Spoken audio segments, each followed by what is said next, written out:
వాళ్ళకి జాతకాలు తెలియనప్పుడు ఎవరైనా ఇబ్బందులు పడుతున్నారనుకోండి, పెద్దలు ఏం చేస్తారంటే వాళ్ళు పడుతున్న ఇబ్బందిని వింటారు. బహుశः జాతకంలో వీళ్ళకి ఈ దోషం ఉండి ఉంటుందేమో అని అనుమానం ఉంటే ఓసారి శ్రీకాళహస్తి వెళ్ళి దర్శనం చేసుకో అంటారు.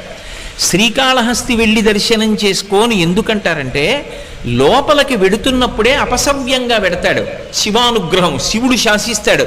అపసవ్యం నీకు ఇష్టం, వాడు నాకు అపసవ్యంగా వచ్చాడు, అవమానం నాకు, కానీ నేను దాన్ని సత్కారంగా స్వీకరిస్తున్నా, వాడి జోలికి నువ్వు వెళ్ళడానికి వీల్లేదు.